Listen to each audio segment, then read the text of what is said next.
House needs painting, grass needs mowing, where's he at? Hi, this is Hank. Sorry I missed your call. Leave me your name and your number and I'll get back to you. He's gone fishing. Today's podcast is brought to you by Mossy Oak and Liqua Molly. Hey guys, stay tuned. We're getting ready to do a podcast out here on the water, so it's going to be on the water, off the water. How about that? We'll be right there. Stay tuned. It's going to be a good podcast.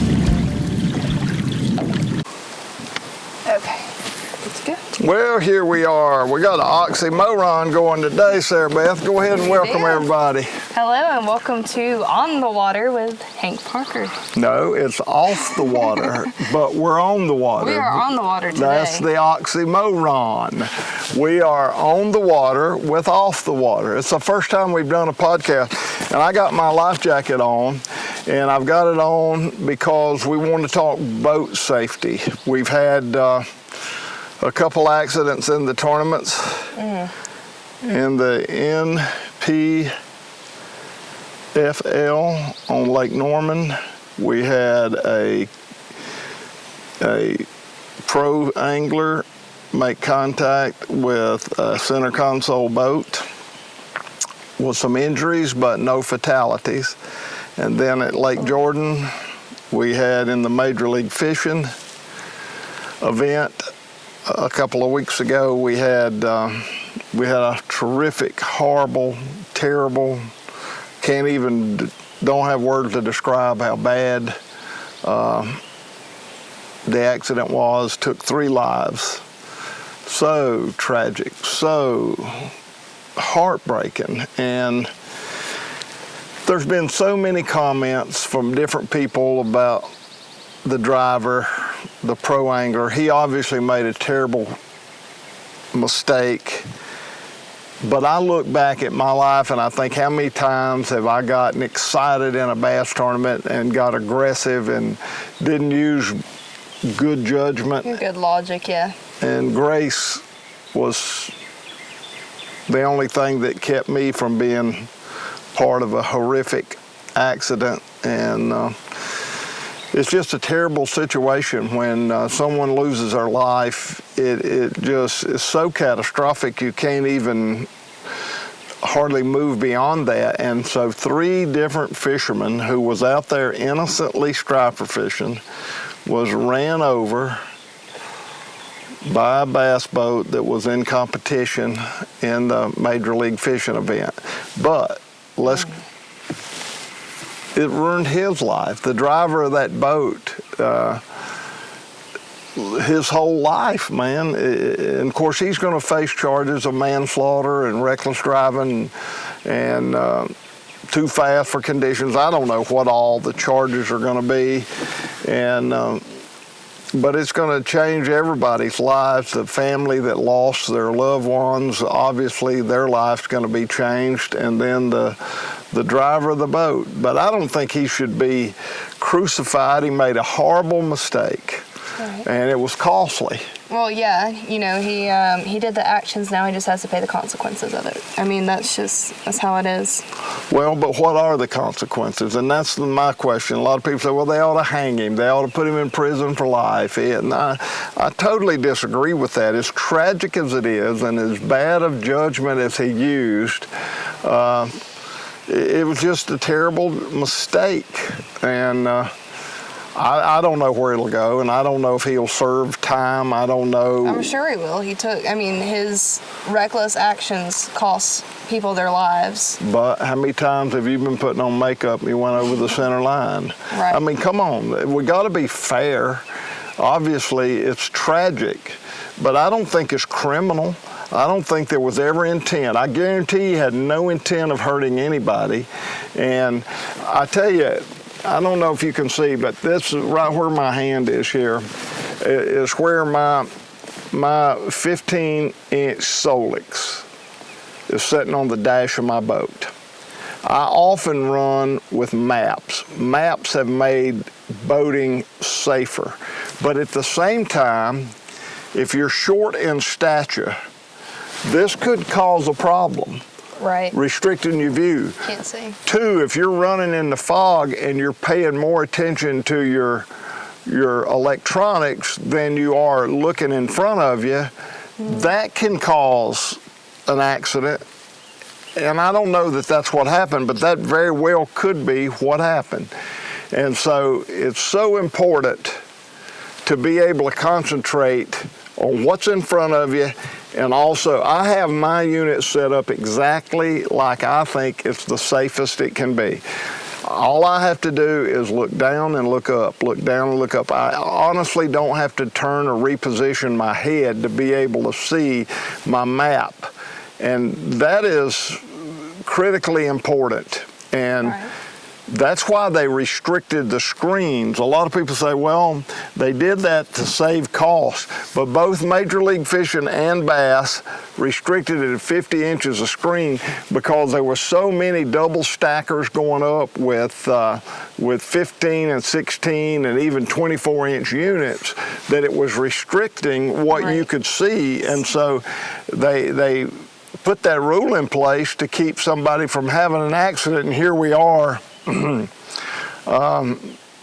know, the young guy that lost his life last year on Lake Murray in the Collegiate World Championship, very, very devastating. And I've talked with some of the people that have established a scholarship in his name and doing fundraisers for his memory to give scholarships. It's just heartbreaking, you know, and that was a lot of blame placed on the collegiate organization for allowing the fishermen to go. But I'm going to tell you, I was there. And that morning at blast-off time at 7 o'clock, you could see for 6 miles. And so they let them go. And then about 9 o'clock in the morning, which is extremely unusual, we had a front full of fog roll in, and it became restricted vision. And again, your adrenaline's up, you're in a tournament, time's everything, and you're competing, and you just go when you shouldn't go.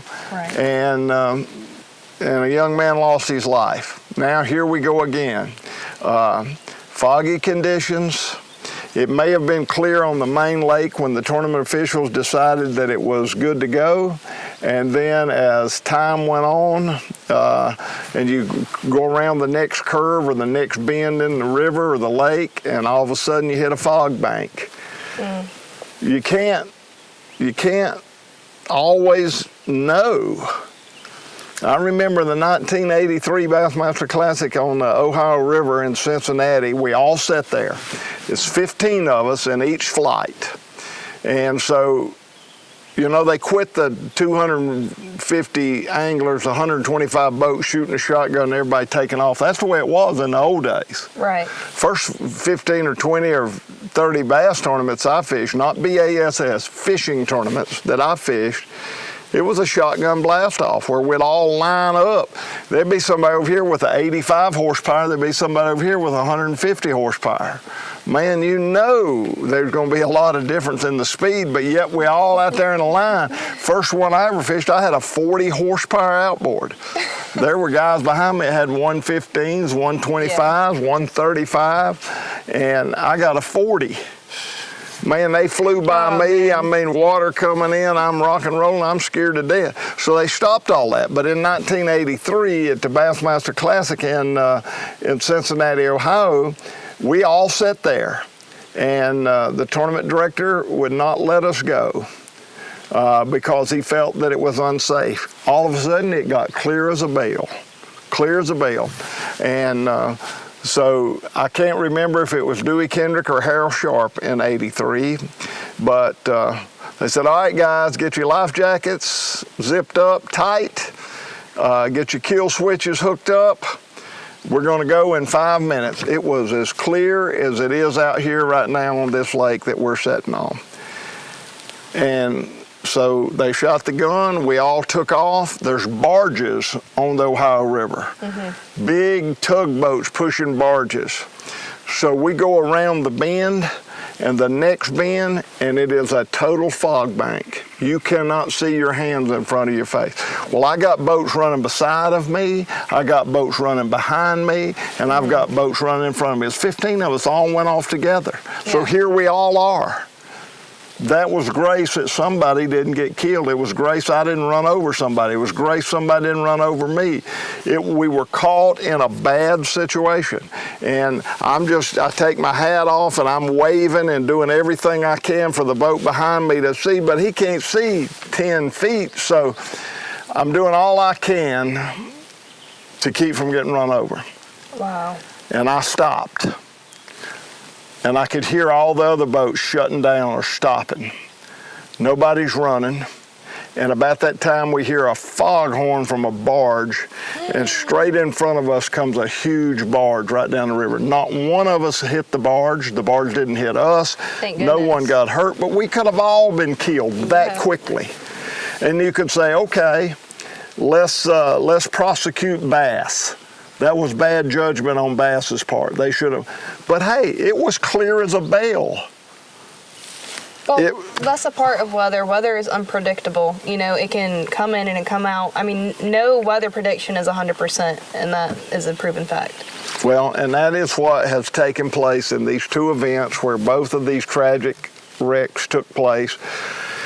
I don't know if I'm the family and it was my dad or my brother or my good friend that got killed. I'm angry, I'm frustrated, I want to place blame, and so I want this guy that was driving the boat to pay a price. But if I'm that guy's dad, if it would have been my son that was driving that boat, and I realized he was just reacting, not using his best judgment, but nothing criminal, no malice, no intent to hurt anybody. Right, it's not like he saw him and then just kept going. So I've got such mixed emotion. I hate it. I just hate it so bad, but I will go now. I'm sitting here in a Ranger Z521 with a 250 horsepower Mercury outboard. This boat will run somewhere between 65 and 67, 68 miles an hour. I don't go that fast very often at all. I've gotten older, I've gotten more mature, I've gotten wiser, and I've gotten way more safety conscious. And I'm gonna tell you, these jet skis and these kids, they're so erratic. They don't run a straight line or a predictable line. You know, if you're following a boat, that boat's not going to turn on a dime and all of a sudden, if he's traveling north, just go due east or due west or just a 360 and come back or a 180 and come back at you due south if he's traveling north. But these jet skis do it all the time. I mean, that's part of the thrill of riding on a jet ski is how they'll react and how you can do a 360 or a 180 or a sharp turn. You're right. So that slowed me down. In the summertime, it scares me to death. These kids are on these jet skis, and I don't blame them. Good gracious, I would have loved to have had one when they didn't have them, but if they would have and I had the money, I would have definitely had one because they're a hoot to ride on.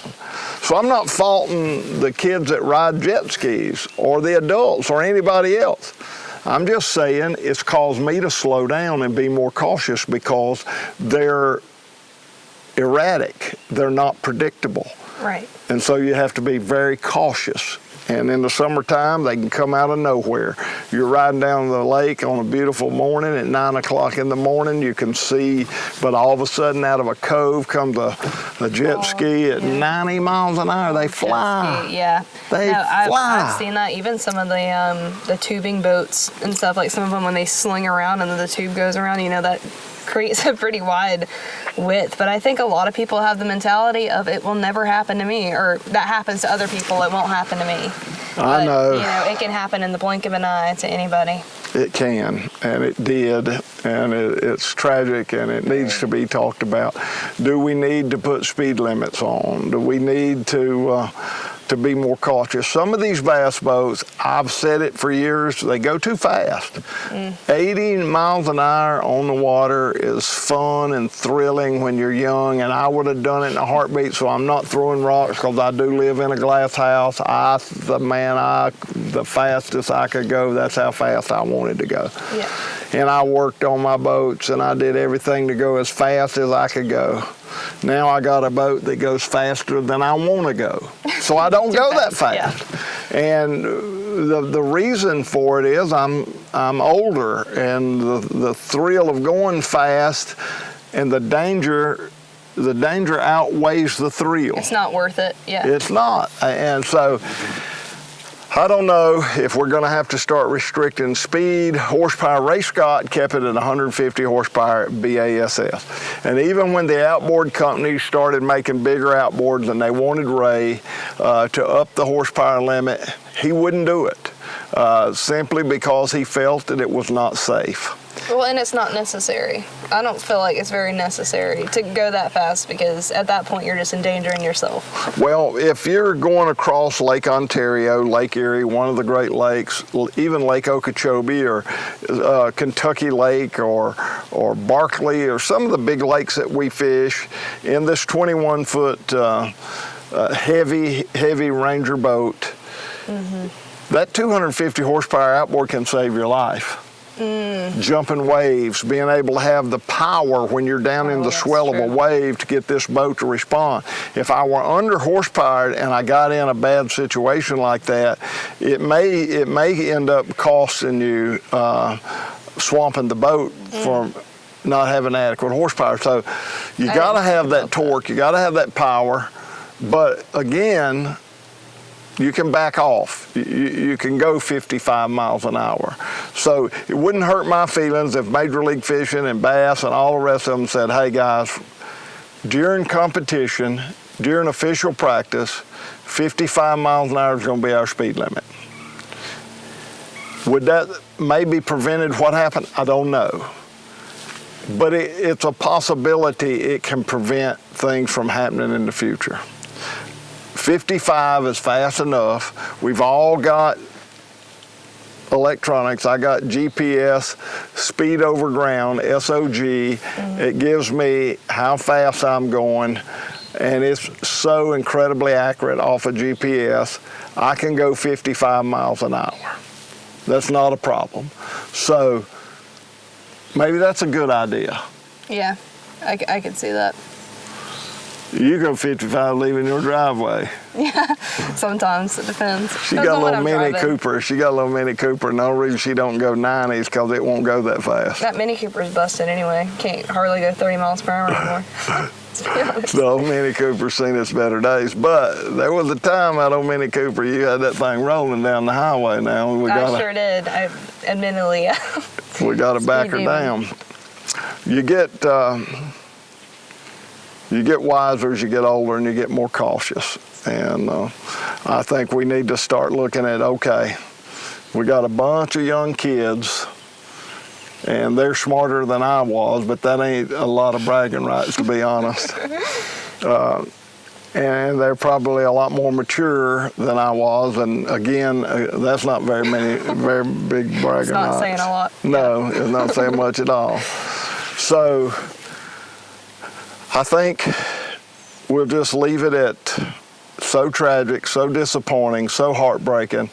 My heart goes out for the families of the victims in Lake Jordan. My heart goes out for the driver of the boat. I know he's devastated. It's just such a lose deal. There's no good side of it. It's so tragic. So right. I wanted to talk about it because I think we need to consider some action now to stop for future possibilities.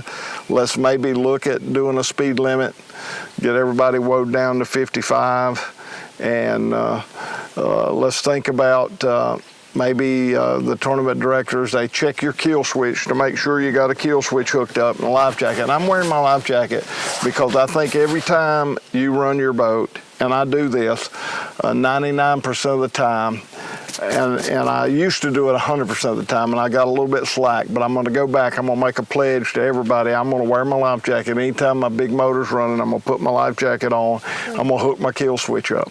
I do run a Dometic foot pedal, and that is a big, big deal. In the old days, you had a throttle, and some people still have it. Mercury put a spring on their throttle where if you let off of the throttle, it would throttle back. But for years, man, if you got thrown out of your boat and you had your hand throttle placed wide open, the boat kept going wide open. And now, of course, we got C-Star steering, so it's not going to lock up and go around in a circle like it did in the old days.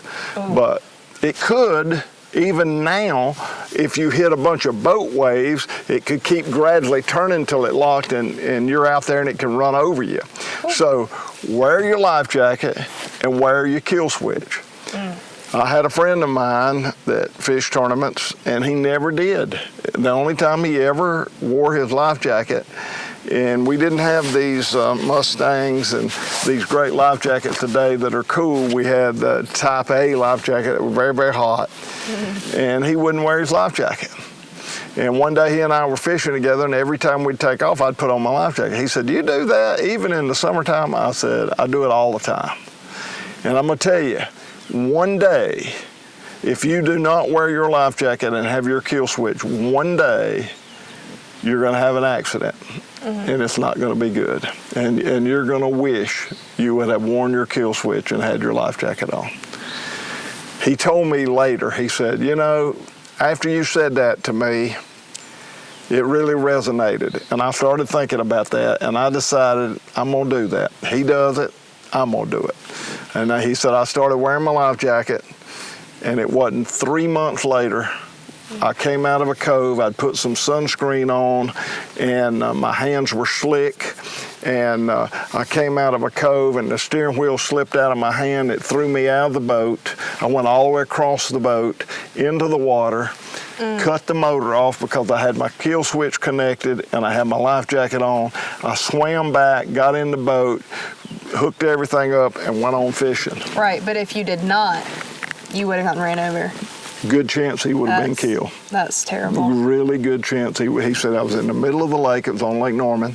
I was in the middle of the lake, and it was cold, and I don't know if I could have swam to shore or not. I could have. I don't know. But you're taking a risk. You're taking a risk. He said, so even if the boat wouldn't have come back, which it would have, in those days for sure, they'd circle almost every time.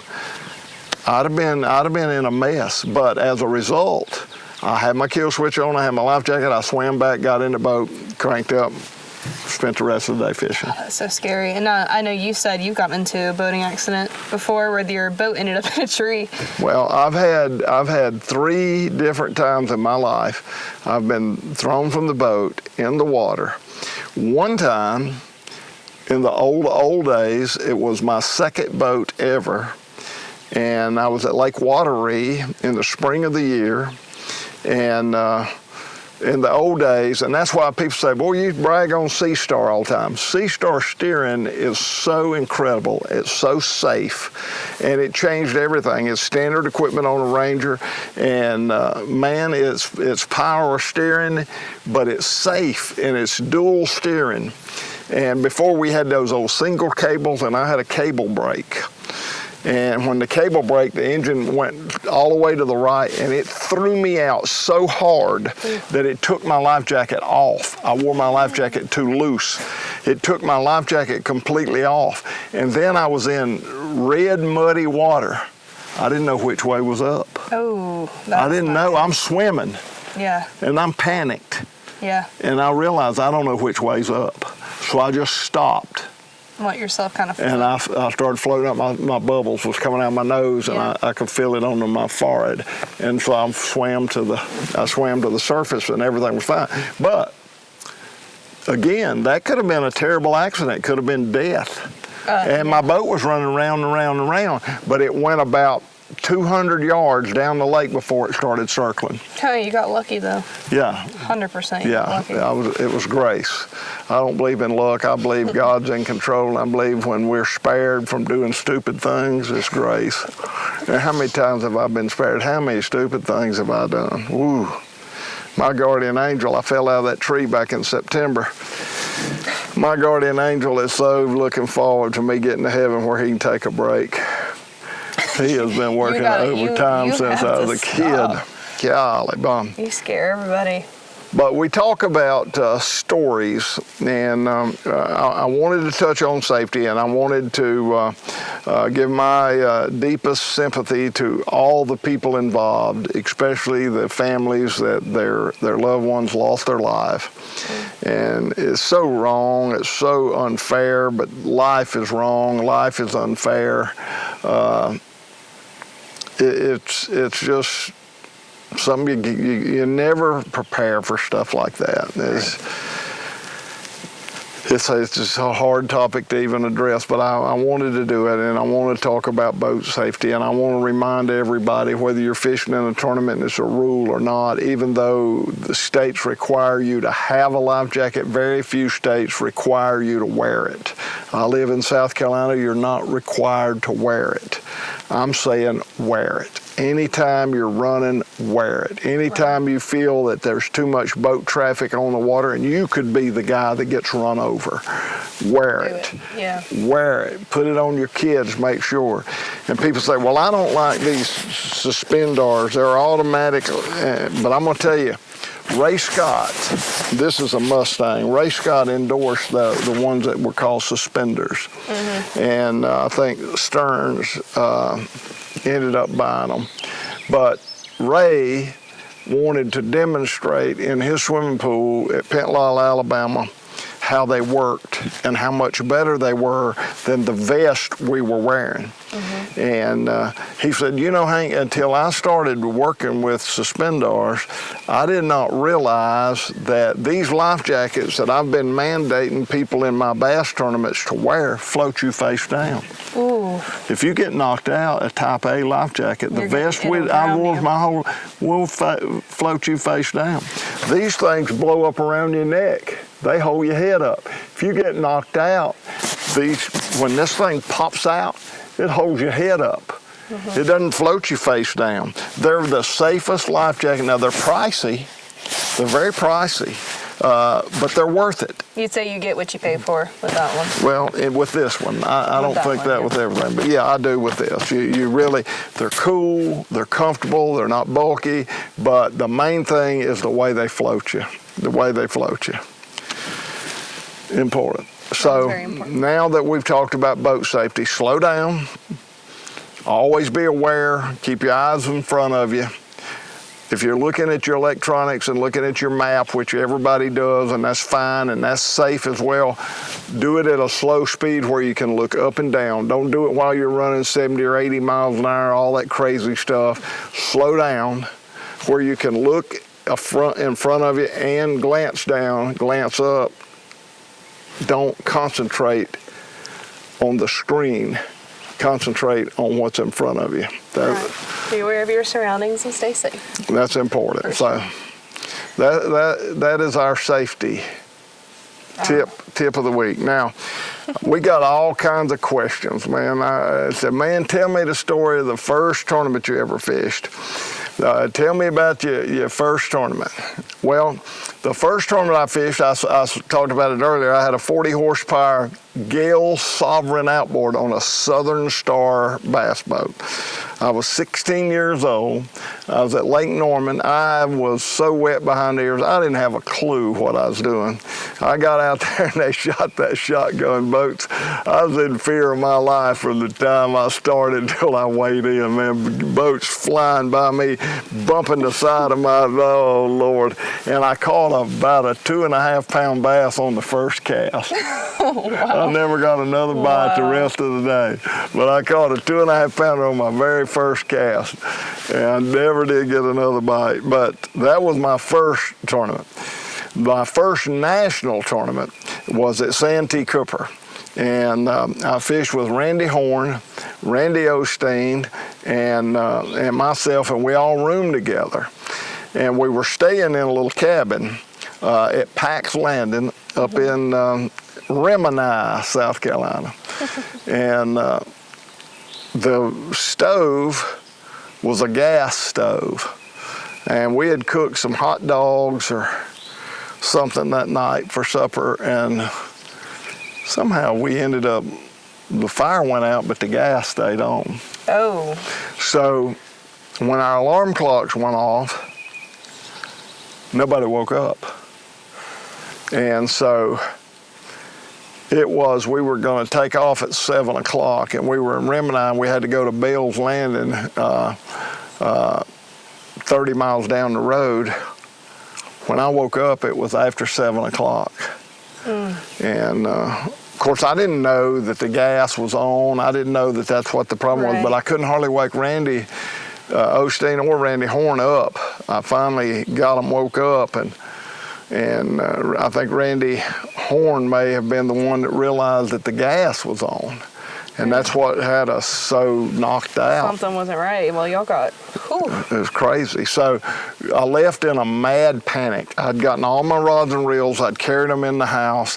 I'd got all the line changed, and I had everything on that I thought I'd fish with the next day.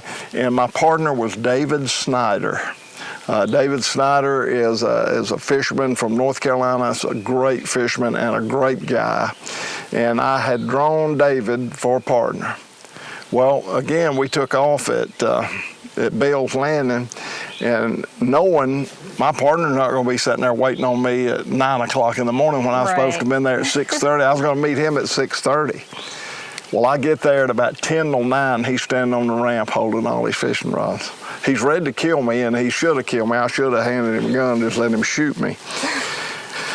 But I ran. At that time, I had a TR3 Ranger with a 115 Mercury, and I had 3 6-gallon gas tanks. So it took all 3 of them to get where I was going, and I had to fill up to come back. So I was so late, I thought, well, I'll go ahead and fill up when I get up there. That way we'll be able to go straight back to the weigh-in. So I pulled into Pax Landing. By this time, it's 10 o'clock in the morning. We hadn't made a cast yet. 10 o'clock in the morning, my first national tournament ever. And I go to gas up, and while I'm gassing up, I got a little guy there that came down, was putting gasoline in the boat, filling my tanks up. And we had to mix oil at that time. You put a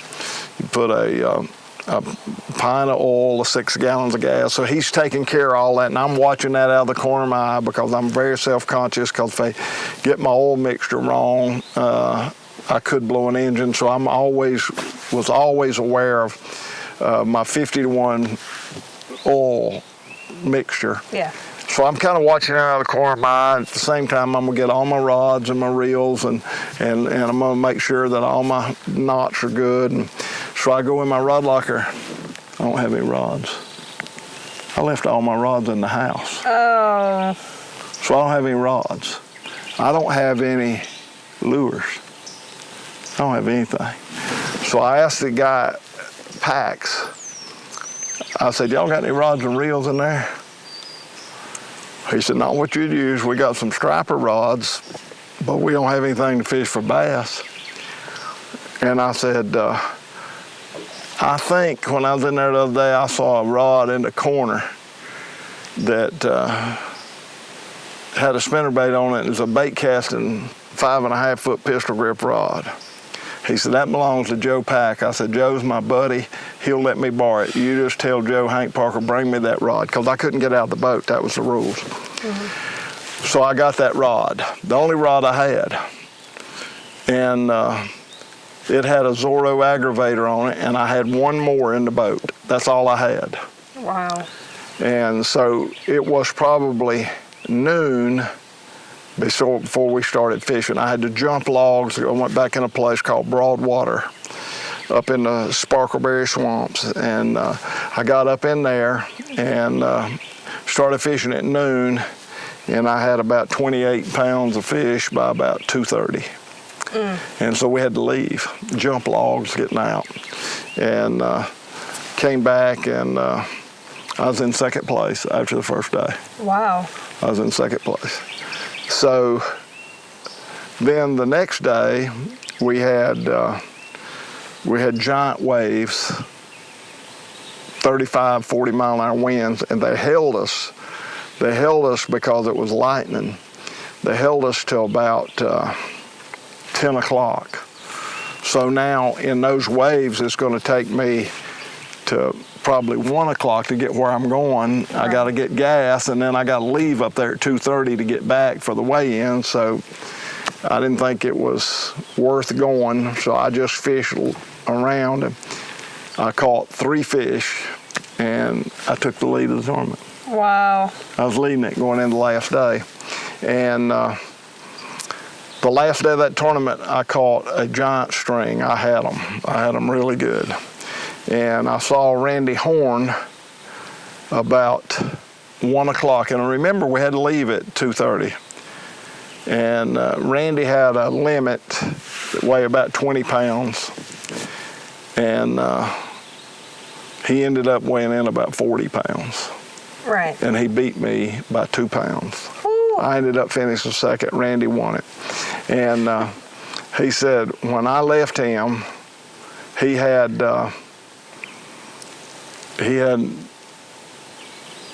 I think we was fishing a 10 fish limit then. He had 10 2-pounders. He said by the time we got around the corner, he said they was schooling, and I threw on a devil horse.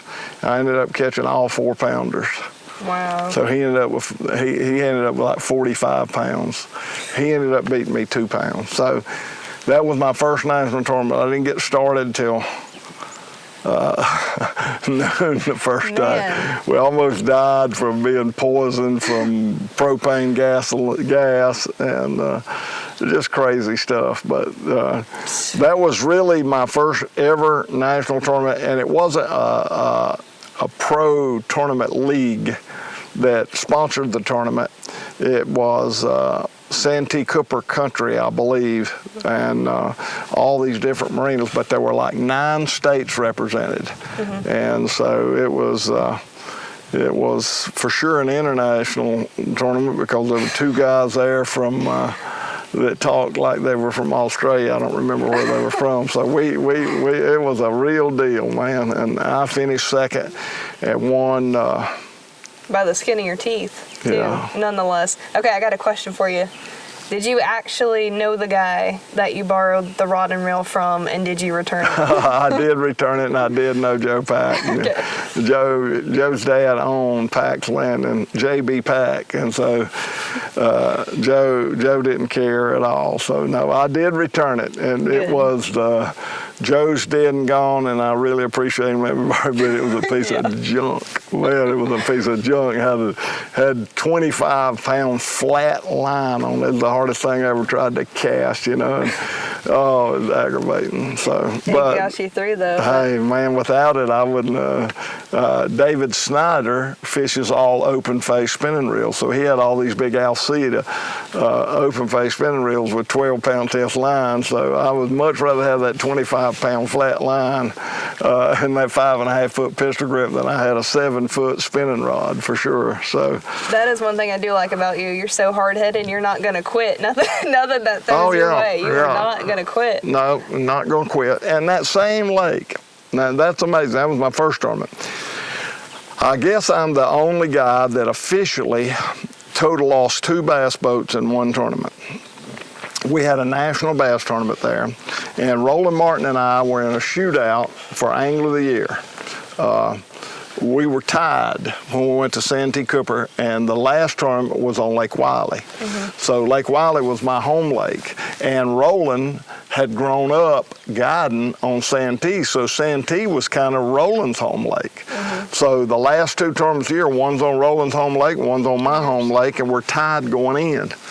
And the first day, I caught a really, really big stringer, and I had to jump these logs. So I took 2 boats with me. I took an aluminum boat, and I took my Ranger. And so the first day to get back in the swamp where I wanted to go, I used that aluminum boat. And where I was at, the Broad River, I mean, not the Broad River, the Wateree River and the Congaree River come together. And I was in a little cut just off, right below the forks. Well, it's not unusual for that water to rise rapidly or fall because it depends on what they do at Lake Murray and at Lake Wateree. So if they let a lot of water out at Lake Wateree, the water can come up. If they let a lot of water out of Lake Murray, the water can come up. If they don't let any water out, the water can go down. Yeah. So you never know what you're going to get into when you go there and you jump all those logs, because coming out, you may go under the same logs you went over going in. That's how much that water can fluctuate. Wow. So the first day I caught a giant string, but Roland caught a bigger string. Roland's leading it, and I'm second. So the second day, I went back, and I had a guy scared to death of alligators. I'll never forget. We saw an alligator, and oh, it freaked him out. He's scared to death of alligator. So we get to where I'm going. Well, the water had risen, and the log that I'd gone under the day before, I couldn't get under it. And it was almost too tall to jump. It was probably 3.5 feet out of the water. So there's a huge alligator on the bank up there. My partner said, "We got to get out of here." I said, no, that alligator, he's fine. He's fine. This guy was from Ohio. I said, no, he's fine. We're going to be okay. And he said, well, what are we going to do? I said, we're going to jump that log. How you going to jump that log? I said, I'm going to show you now. Let me tell you, let's get all the weight. Let's get all the weight and get it in the back of the boat. We get everything, and I said, I'm going to get up, and I'm going to put it on the trailer, and then I'm going to shoot the gas to it, and we're going to jump that log. He said, I don't believe you can do that. I said, oh, yeah, I do it all the time. No problem. Do it all the time. I got it. So I got back, and I got a running start, and I got up to the log, and I just eased up on the throttle where the bow would come up. As soon as I hit the log, I shot the gas to it, and it got stuck on the log. I wasn't going fast enough. Well, the rules are you can get out of the boat to get out of a place, but you can't get out of a boat to get yourself in. So instead of trying to push our way on into the lake, I had to push our way out and try it again. So this time I get a running start and I get up a lot faster. Well, by getting too fast, I had the nose of the boat too flat. So when I hit the log, instead of it riding up, it just crushed it. It was like I hit a solid wall. And the seams on that aluminum boat blew out. In less than 10 seconds, we were sunk. Oh, no. We were in water to our neck. And all my buddy was saying, it's alligator, alligator. He was scared out of his mind. I said, catch the tackle boxes. The tackle boxes were floating. Everything was trying to float away. So I ended up getting that boat. We got it drug up on the bank. We beat the sides in. I had a hammer that I kept in the boat because a lot of times we'd bend the prop so bad jumping those logs, you had to try to straighten the hammer out. So I'd take a big pair of channel locks or a big crescent wrench, and you'd hit with a hammer if you bent the ears on a prop. So I had a hammer, so I beat the sides of the boat in.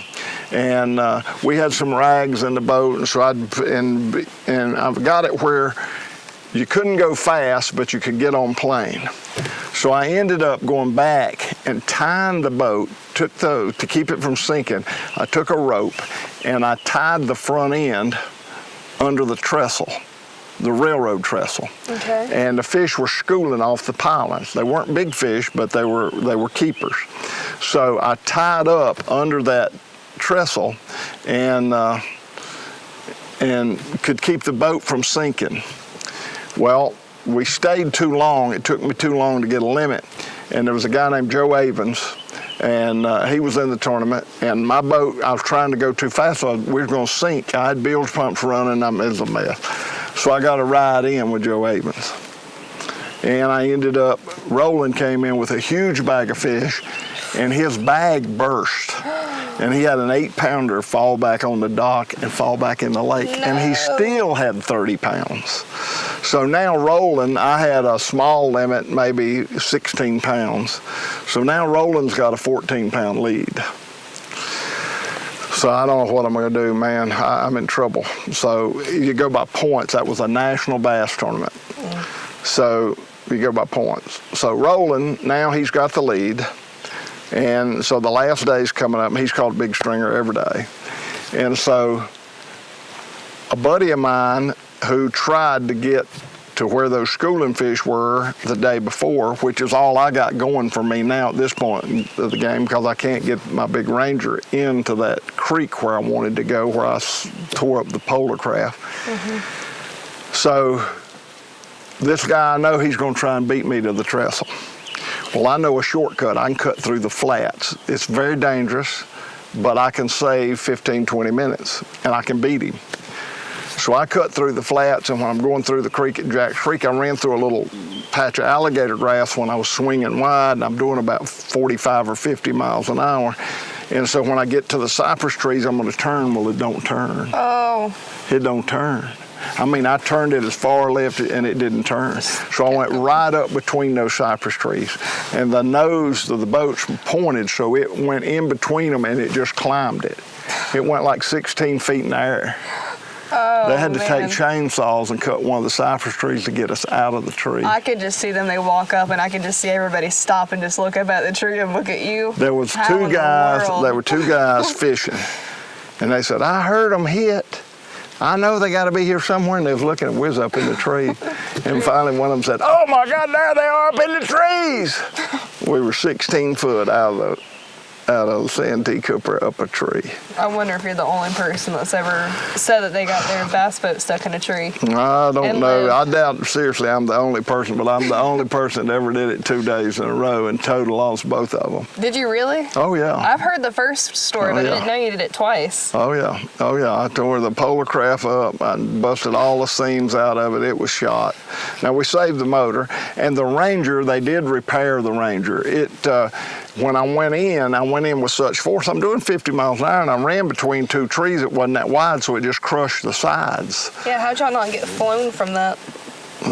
I was hanging on. I had a guy from Tennessee, Elmer Pickens was my partner, scared him to death.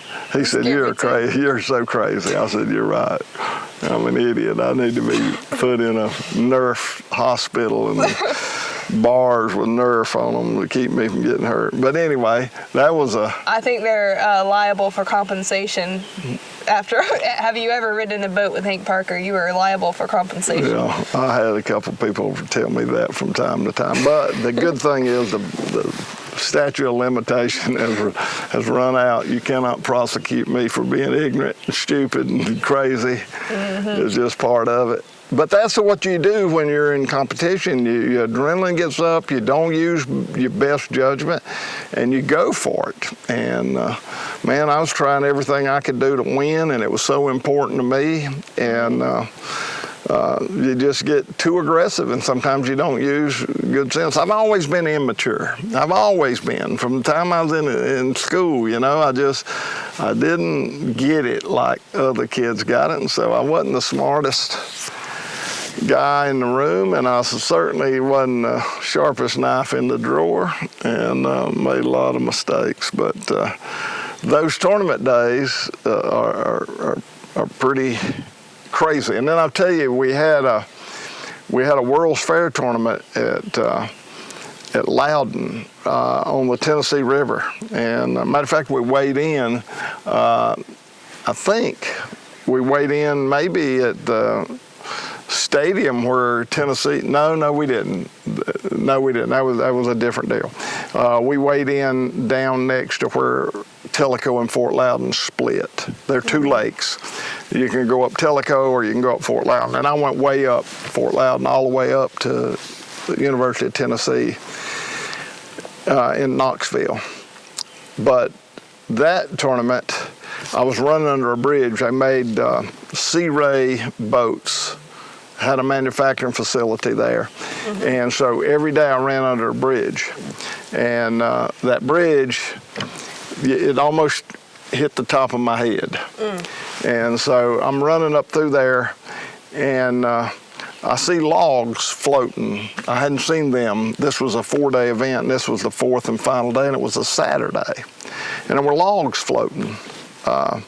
It had stormed really hard around Knoxville, and all that rain, and so there was a lot of water coming in. And so I'm getting ready to turn, and I'm thinking, I hadn't put any conscientious thought to it. I'm just recognizing all these logs floating. And about 500 yards before I got to that bridge, it dawned on me, you know, this water's probably has risen. And if I run on that bridge, it's going to take my head off. And I slowed down, and when we got up that bridge, I barely got under it. It would have cut our heads off, me and my partner both. Ooh. So y'all were like almost laying down on the boat. I mean, we had to stop, idle, and get under it and push up on the bridge to be able to get the boat low enough to get under it. And that's scary. It was crazy. And then we fished the Superstar tournament. This is after I retired in 1989. We went back 4 or 5 years later and went to Peoria, Illinois, and fished Superstar tournament. And you couldn't practice. There was no practice. You couldn't get any information. You just had paper maps. So I'm studying this paper map, and I figure out a place I want to go. Well, when I get in the creek, I just start running the creek. And I'm running the creek at about 35 and 40 miles an hour. And it dawned on me, you better slow down. You don't know what might be in this creek. And so I started idling, and the very next bend I went around, there was a pontoon boat on the other side of the river that had sunk, and they took steel cables on a come-along, and that steel cable hit me about right in my chest. About midways in my chest when I'm idling. Ooh, that could have been bad. Isn't that crazy? Yeah, And I had run for a couple miles before I finally decided, you know, this was not smart. Yeah, multiple brushes with death, I'd say. It's just crazy, the situations you get into and how God protected me in spite of all the crazy risk that you take. And so I think about that when I think about these young guys that make mistakes, and the grace that, and I bet you could interview Roland or any of these other crazy competitive guys, and everyone could name you situations where out of instinct they slowed down. Right. Or they thought about something and decided to go a different route. Right. I bet every one of them's got a story that could have resulted in tragedy. Yeah. And it's just, man, there's just some things you can't control, and sooner or later the odds build, and things are going to happen. Right. And so I look back, you know, I've had some wild tournaments, some wild finishes, and done some crazy things, and got away with it.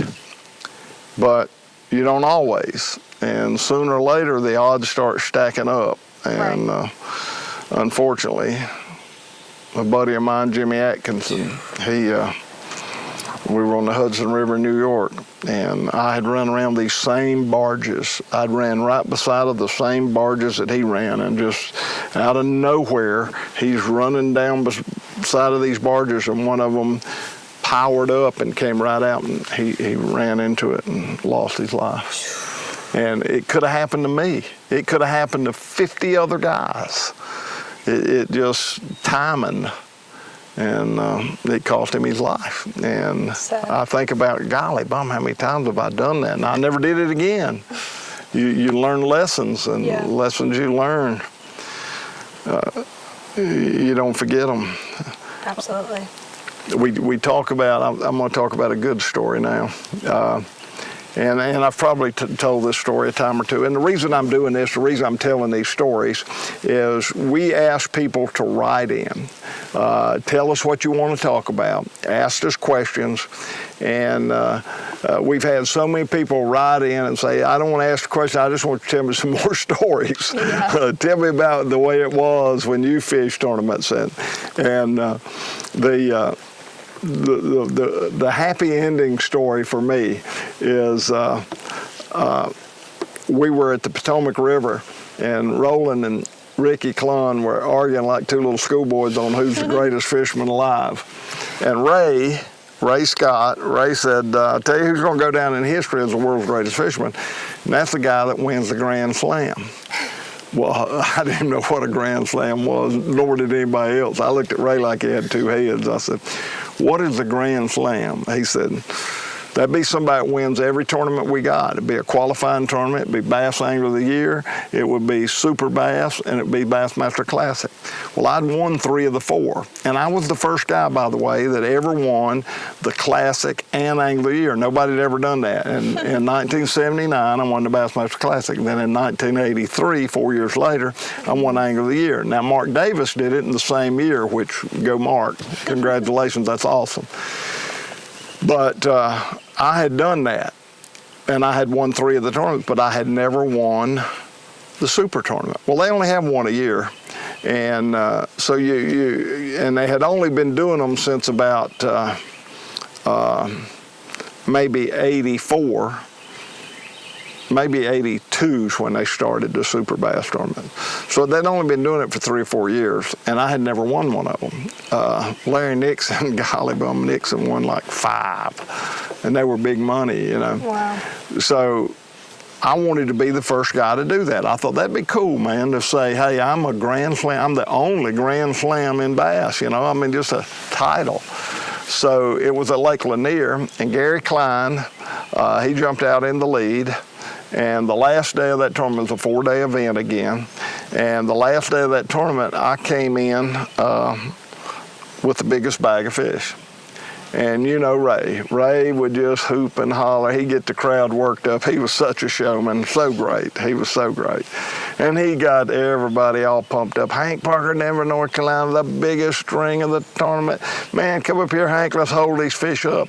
Well, Dewey Kendrick was the weighmaster, and Ray was emceeing, and of course I was the fisherman, so we held those fish up and walked up and down the stage. People took photographs. And we came back to the weigh-in stand, and I put my fish back in the bag. We put them on the scales, and I took the lead. And so about 20 minutes later, Gary Klein comes in. Ray says, all right, Gary, Hank Parker took the lead. You're going to have, doesn't look like you have a very big bag. It's going to be close, I can tell you that. You're going to have 10-10 to win, 10-9 to tie. Put them on the scales. Didn't hold them up, didn't take them out of the bag, didn't take any pictures. Let's put them on the scale. Put them on the scale. Gary had 10-10. Mm-hmm. He beat me 1 stinking ounce. Ooh. Oh, it wrecked my world. But it was okay. The next year, the Super Bass Tournament was on the St. Johns River in Florida, and I won it by a bunch. And so I was the first angler in history to win the Grand Slam. Right. Yay! That's a title. That's a title. There ain't a penny in it. Yeah. I got $135,000 for winning that tournament, which was the biggest tournament ever at that particular time. Bragging rights. But I got bragging rights, but there wasn't any money in it. So a couple of years later, we go to the James River in Richmond. Deja vu. Jim Bitter jumps out into a big lead. Last day of the tournament, I come in, biggest string of the tournament. Ray, there's like 40,000 people. It's in the Richmond Coliseum. It's sold out, packed out, and they got an overflow room with a big jumbotron. It was electricity in that building. It was so exciting. My favorite classic, by the way. And people are going nuts. And I'd come back from like 8th place. Nobody had ever come that far to win. So Ray's really pumping all this stuff up. So I get up on the weigh-in stand, and Ray says, all right, let's take those fish out of the bag and hold them up. I said, no, I ain't gonna do it. He said, whoa. You need to hold those fish up. I said, no, I don't. I'm not gonna hold them up, Ray. he got mad. He put the mic down, he grabbed me by my head, and he said, look here, this thing's gonna be a lot more dramatic if you'll hold those fish up. I said, Ray, it's enough drama for me like it is. Put them on the scales. Boy, he didn't want to do it. Finally, he said, all right, do it. Put them on the scales. Put them on the scales. I won the tournament by 2 ounces. Wow. Had I held them fish up and let all them water drops drop off those fish, I'd have never won that tournament. I'd have won with Gary if I wouldn't have held them fish up. Ray seemed like he got mad at you quite a bit. There was a reel from one of your old shows that you did with Ray. I think it was your first ever episode. That was so fun. I threw his fish back. You didn't let him see how long it was. Yeah, you did. You could see his face. He was about to throw you overboard. Yeah. Then he caught a big old bass that weighed over 10 pounds, well over 10 pounds. He's look at that fish, got his eyes bigger than him. Put him in the. I said, no, I'm gonna throw him back. No, don't throw him back. And I cut up with Ray.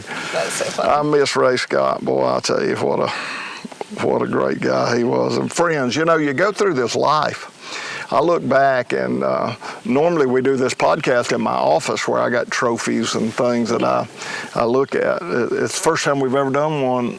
Not in the office, yeah. Not in the office. It's the first time we've ever done one on the water. So off the water, on the water. That is an oxymoron. It sure is. But you look back, and now I used to look at those trophies and I would reflect, you know, when you grow up as a kid, and I grew up poor, you grow up with a dream of accomplishing this, and I thought, boy, if I'd ever win this, it's gonna make me really happy. I'm gonna be so proud if I win this and do this and do that. And so you set all these goals. Mm-hmm. And so I used to look at my trophy wall, and which I've kept shrinking it down, making more room for deer and turkeys. So I don't have as many fishing trophies. I got them packed up in the closets, but I still got a wall with a few on it. But I look at those trophies today, and I think about the people involved. I think about Bo Dowden. I think about Greg and Bill Ward. I think about Bobby Murray. I think about Billy Westmoreland. I think about Roland. I think about Dance. I think about Clun and Larry Nixon and Denny Breyer and all my friends, Lindale Martin. And I think about the friends and the places and the experience and the people. And the people are so much more important than the trophies. The people are so much more, and the experience that you had interacting with those people. And I think that today there's not enough credit given to the characters of people like Tommy Martin, to the character of people like Bo Dowden, Bill Ward, Greg Ward. That's Virgil Ward's son and grandson, who was the pioneer of television fishing. There's not enough credit given for their credibility, for who they were as people, as they pioneered this sport, and the integrity. You know, one time we know about it with Goff, and I have senior moments, and I can't even think about Bobby, world's greatest amateur golfer in the history of golf. I know his name as good as I know my own, but I get under pressure with that camera running, and I can't think. But he was in the U.S. Open, and Bobby Jones was in the U.S. Open, and there's a rule that when your ball's in the rough, you can't touch that ball with the club, and it's a one-stroke penalty. So he goes in where nobody's watching, and he's going to try and chip the ball back out into the fairway. And while he was in there, he accidentally touched the ball. Yeah. So he came out. No one knew it. He chipped that ball out into the fairway. No one knew that he ever touched it. He didn't need to say a word, but he came back and he found an official, and he said, I touched the ball. He said, well, that's a penalty. He said, I know that. He said, so you're obsessed, you're confessing and admitting that you made a mistake, it's going to cost you a one-stroke penalty? He said, yes. So he ends up losing the U.S. Open by 1 stroke. Wow. But credibility, and you got to admire that, and you got to respect that. That's the way the fishermen were. That's how credible they were. Wow. And those are the guys that built this sport. Those are the guys that helped form the foundation that the sport rests on today. And I don't care that I get credit from these young anglers, and I understand it. And they are so good. People say, well, they're I don't know. These guys are amazing. I'm amazed at their talent. I'm amazed at how good they are. But I do wish that they would give more credit to the Bo Dowdens, to the Bill Dance, and to the Tommy Martins and Larry Nixons and the guys that were so credible that helped build this sport. Right. Of course, Ray and Forrest Wood. Nobody was more credible than Forrest. Right. And so I wish we had more respect and paid more tribute to the guys that really pioneered to build this sport. But we do have a wonderful sport, and people say, well, it's not a sport. I saw the other day one of the superstars that has a huge following. It says, well, we're really not a sport. We don't have a franchise. We don't get paychecks. Well, you don't have to get a paycheck or have to be a franchise to be a sport. Fishing is definitely a sport, and it's a great sport. And we got to fight to keep it that way. We got to make it safer, and we've got to admit when we make mistakes and do things that are wrong. We got to pay the proper price for doing all that. I agree with that. But at the same time, we need to be graceful to others, because I'm telling you, so many times in my life, I could have been where they sit. Yeah. So. Absolutely. I hate all the negativity that's in the sport, but I'm all about the positive side of it, and I'm just hoping that we get some of these bumps out of the road, get some new pavement down, and be smooth from here. Let it be smooth, right. Well, I think that covers everything for today. Tell everybody, be safe, and I'll see you guys next week. Hey, first time we've done a podcast out of the old office. Got my old fishing hat on, got my solar bats. I don't even know what I did with them. I parked them up front. But we're out here on Lake Monticello, sitting back in the shade in a little pocket. Hadn't had one boat go by. No boat waves, no outboard noise. We have actually sat here and seen about 6 bald eagles fly by while we've been talking. And I was kind of waiting on a cue of one to fly by, because I was going to turn that video camera around and show you a bald eagle as we close, but there hadn't been one coming in the last 10 or 15 minutes, so I was going to wrap up by showing them an eagle. That's very cinematic. That is cinematic. I like that. Very cinematic. I'm a creative guy. Thanks for being with us today. We sure appreciate it. And keep questions coming, and I got a lot more stories, and I don't want to bore you with them, but it's fun to reflect back, and I enjoy that. So watch our podcast, watch our YouTube show. We're doing look backs on our 40 years of television on YouTube. Every Sunday.